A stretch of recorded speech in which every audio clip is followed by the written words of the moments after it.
देखिए, Gammon India limited company ने यहाँ पर एक टेंडर किया 2008 में, जिसमें इनको 14 एकड़ 88 डेसिमल लैंड दिया गया प्राइम लोकेशन का, न्यू मार्केट का। तो 2017 में इनका जो कॉन्ट्रैक्ट हाउसिंग बोर्ड के साथ था वो निरस्त हो गया। वो वहाँ पर कंस्ट्रक्शन कर रहे हैं, वो वहाँ के लैंड को, प्रॉपर्टीज़ को, यूनिट्स को बेच रहे हैं, उसको सेल कर रहे हैं।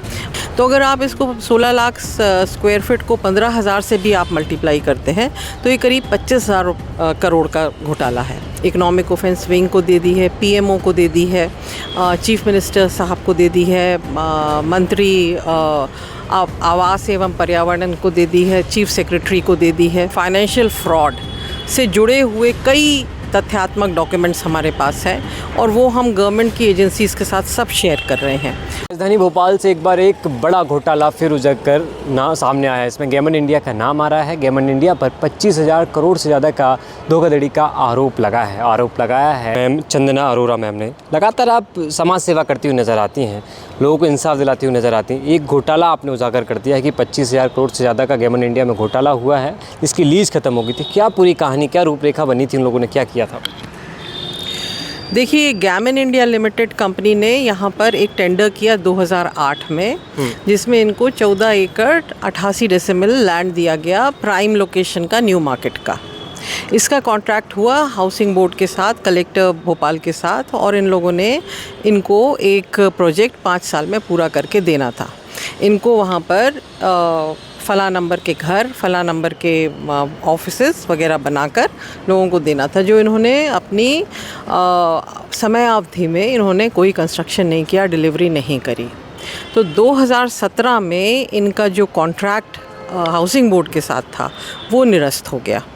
वो निरस्ती के करण के बाद उन्होंने अभी तक, आज तारीख तक, वो वहाँ पर कंस्ट्रक्शन कर रहे हैं, वो वहाँ के लैंड को, प्रॉपर्टीज़ को, यूनिट्स को बेच रहे हैं, उसको सेल कर रहे हैं। और ये बिल्कुल ही फर्जी तरीके का उनका एक बहुत ही बड़ा घोटाला है। ये आप इसको थोड़ा सा मल्टीप्लाई कर लीजिएगा। इनको करीब 16 लाख स्क्वायर फीट बनाने का परमिशन मिला है टीएनसीपी भोपाल से। उस टीएनसीपी भोपाल की परमिशन के हिसाब से वहाँ पर कलेक्टर रेट चल रहा है करीब 12,000 रुपये स्क्वायर फीट, और ये वहाँ पे जो एक्चुअल रेट है वो करीब 30,000 रुपये स्क्वायर फीट है। ये बेचना के ये कहते हैं कि हम 15,000 रुपये स्क्वायर फीट में बेचते हैं, परंतु उसके ऊपर ये काफ़ी सारा कैश भी पैसा लेते हैं। तो अगर आप इसको 16 लाख स्क्वायर फीट को 15,000 से भी आप मल्टीप्लाई करते हैं तो ये करीब 25,000 करोड़ का घोटाला है।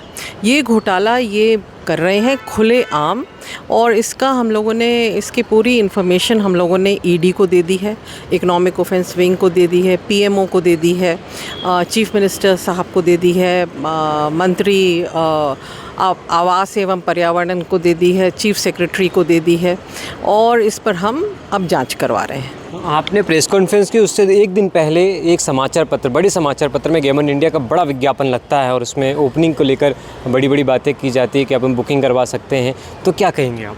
हाँ, वो भी इस जालसाजी का एक हिस्सा है, एक पॉइंट है उसका। ये क्या करते हैं, इस तरह का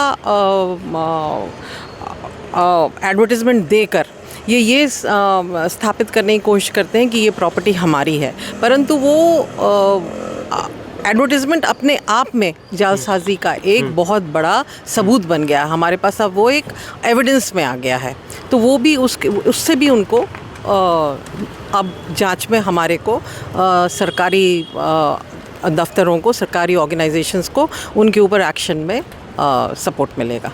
सरकार ने ध्यान नहीं दे पाया। 2017 में लीज खत्म होगी, उसके बाद बड़ा विज्ञापन निकलता है, बाकायदा मार्केट में चलता है, लोग उसके पास पहुंचते हैं, तो सरकार कहाँ कमी रहेगी सरकार की?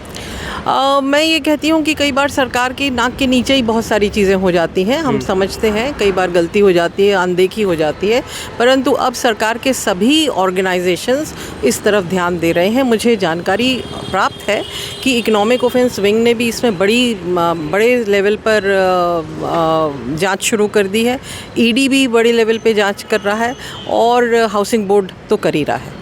आखिरी सवाल मैम ये रहेगा, क्या क्या डॉक्यूमेंट आपके हाथ लगे हैं, क्या क्या डॉक्यूमेंट आपके पास हैं जो आप सरकार को, प्रधानमंत्री नरेंद्र मोदी को, सबको मेल किया, आपने शिकायत की है, क्या क्या डॉक्यूमेंट हैं वो? इस फर्जी फाइनेंशियल फ्रॉड से जुड़े हुए कई तथ्यात्मक डॉक्यूमेंट्स हमारे पास है और वो हम गवर्नमेंट की एजेंसीज़ के साथ सब शेयर कर रहे हैं। और शिकायत हो गई है? जी बिल्कुल, बहुत शिकायतें हो गई हैं। ये सारी की सारी कॉपीज़ भी मेरे पास हैं इसकी। गिरफ्तारी की अब गिरफ्तार हो गए हैं? इसमें गिरफ्तारी का अभी मेरे पास कोई जानकारी नहीं है, परंतु हो गए होंगे। इसमें कोई बड़ी बात नहीं, यहाँ के कर्ता धर्ता सभी जाएंगे इस चीज़ में। तो किसको दोषी मानते हैं? ये अभिजीत राजन और उसकी कंपनी है। अभिजीत राजन है, कोई हर्षित राजन है, कोई राजेश नीलकंठन है, कोई रमेश शाह हैं। एक रमेश शाह है, उनके अगेंस्ट तो हमारा 420 का मामला कोर्ट में भी चल रहा है, वो तो फरार हैं अभी। तो इस तरह के उनके सारे डायरेक्टर्स वगैरह सबके ऊपर उम्मीद है न्याय की?